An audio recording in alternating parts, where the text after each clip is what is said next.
Baik, bismillahirrahmanirrahim. Assalamualaikum warahmatullahi wabarakatuh. Perkenalkan, nama saya Muhammad Fadil Mukmin dari kelas PTIPC dengan NIM 23020501025.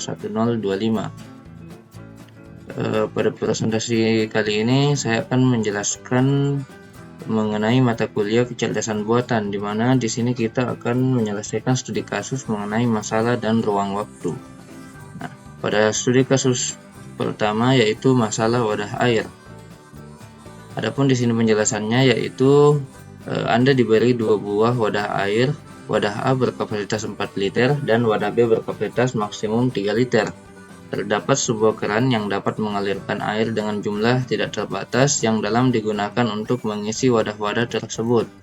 Dan yang terakhir yaitu kita akan mencari bagaimana cara mengisi tepat 2 liter air di dalam wadah berkapasitas 3 liter. Nah, di sini kita akan mendefinisikan ruang keadaannya, keadaan awal atau initial state, keadaan akhir atau goal state, aturan produksi, dan penyelesaian akhir. Nah, pada langkah pertama yaitu kita akan mendefinisikan ruang keadaan, initial state, dan goal state. Nah, pada ruang keadaan, pada dua buah wadah air itu kita memberikan himpunan pasangan X dengan Y. Pada initial state-nya yaitu keadaan awal menyatakan jumlah air di dalam kedua wadah masih kosong sehingga X dan Y sama dengan 0,0. Adapun goal state-nya yaitu kita harus memperoleh tepat 2 liter pada wadah yang berukuran 3 liter sehingga goal state direpresentasikan sebagai N2 untuk setiap nilai N. Adapun langkah selanjutnya yaitu mendefinisikan aturan atau produksi operator. Nah, di sini operator dapat didefinisikan sebagai usaha-usaha yang dapat dilakukan untuk berpindah dari suatu state ke state lainnya. Operasi yang mengubah suatu keadaan ke keadaan lainnya disebut dengan aturan produksi. Suatu solusi mungkin tidak dapat ditemukan jika aturan produksinya tidak didefinisikan dengan lengkap. Nah, ini adalah definisi aturan produksi untuk studi kasus ini. Di sini ada 10 aturan produksi, diantaranya itu mengisi penuh wadah 4 liter, 3 liter, membuang sebagian air dari wadah 4 liter, dari wadah 3 liter, mengosongkan wadah 4 liter, mengosongkan wadah 3 liter, menuang air dari wadah 3 liter ke wadah 4 liter hingga wadah 4 liter penuh, wadah 4 liter ke 3 liter hingga penuh, menuangkan seluruh air dari wadah ke 3 liter ke wadah 4 liter, dan yang ke-10 menuangkan seluruh air dari wadah 4 liter ke wadah 3 liter. Nah, berdasarkan aturan-aturan tersebut kita akan memilih metode yang tepat. Nah, di mana hasil akhirnya adalah wadah B terisi dengan air sebanyak 2 liter dan wadah A sebanyak 4 liter. Nah, di sini pada aturan produksi pertama yaitu wadah A dan wadah B masih kosong, jadi dijumlahkan dengan 0. Selanjutnya kita menggunakan aturan produksi yang kedua di mana kita mengisi penuh wadah 3 liter. Jadi wadah B kita isi dengan 3 liter. Selanjutnya aturan produksi yaitu yang ke-9 di mana kita menuangkan seluruh air dari wadah 3 liter ke wadah 4 liter. Jadi air pada wadah B sekarang sudah kosong dan kita memindahkan ke wadah A.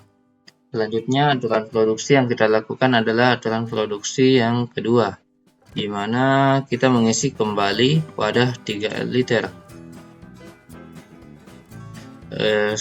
Jadi jumlah air pada wadah B sudah sebanyak 3 liter dan pada wadah A sudah sebanyak 3 liter juga. Selanjutnya yang terakhir kita menggunakan aturan produksi yang ke-7, yaitu dimana kita menuangkan air dari wadah 3 liter ke wadah 4 liter hingga wadah 4 liter penuh. Karena wadah A mempunyai kapasitas 4 liter, jadi air pada wadah B yang sebelumnya 3 liter kita menuangkan ke wadah A, sehingga jumlah air pada wadah B sebanyak 2 liter dan pada wadah A sebanyak 4 liter. Nah, sekarang kita sudah mencapai goal state-nya, yaitu kita memperoleh tepat 2 liter pada wadah yang berukuran 3 liter, sehingga goal state-nya dapat tercapai. Dapat dilihat di sini, jumlah air pada wadah B sudah mencapai 2 liter. Baik, itulah yang dapat saya jelaskan mengenai studi kasus ini untuk mata kuliah kecerdasan buatan.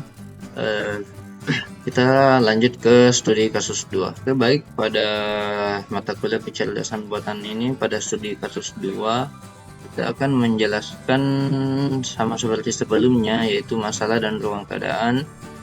Tapi di sini kita akan menyelesaikan masalah puzzle 3x3. Di sini Anda diberikan puzzle 3x3 yang dikenal juga sebagai puzzle geser atau 8 puzzle yang terdiri dari 8 kotak bernomor dan 1 ruang kosong. Puzzle ini dapat diselesaikan dengan menggeser kotak bernomor ke ruang kosong hingga mencapai susunan tertentu, tapi kita bisa menggunakan cara yang lebih efektif.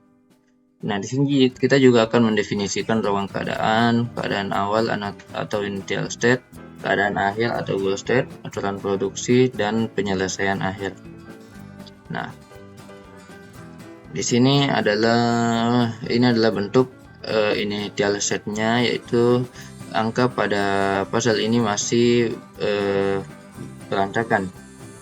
Nah, adapun goal state-nya yaitu angka puzzle-nya sudah sesuai. Itu 1, 2, 3, 5, 6, 7, 8. Nah, kita akan mendefinisikan aturan atau produksi operator.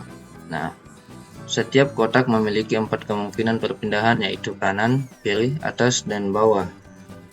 Nah, jadi setiap kotak ini kita dapat mendefinisikan sebanyak 32 aturan.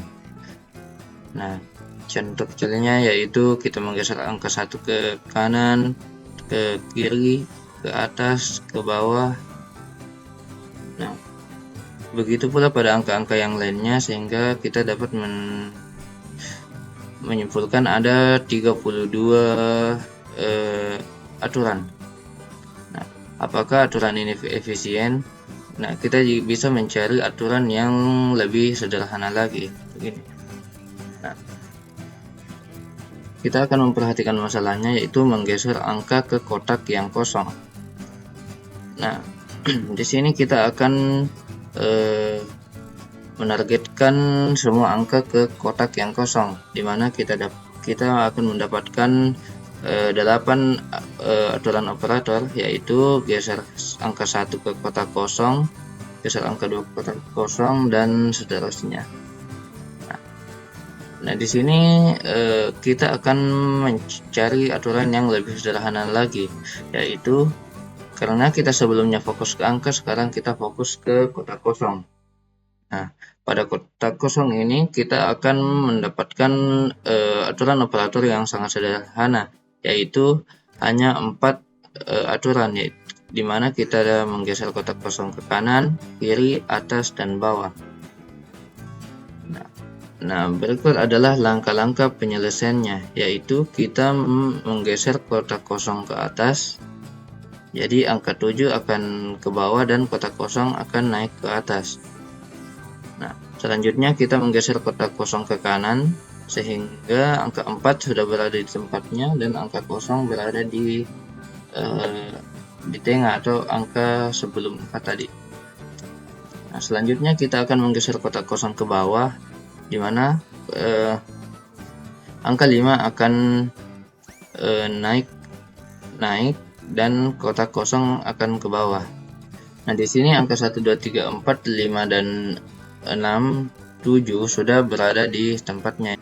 Selanjutnya kita melakukan penyelesaian yang terakhir, yaitu menggeser kotak kosong ke kanan. Nah sekarang goal state-nya sudah tercapai, puzzle sudah tersusun dengan sesuai dengan prosedurnya.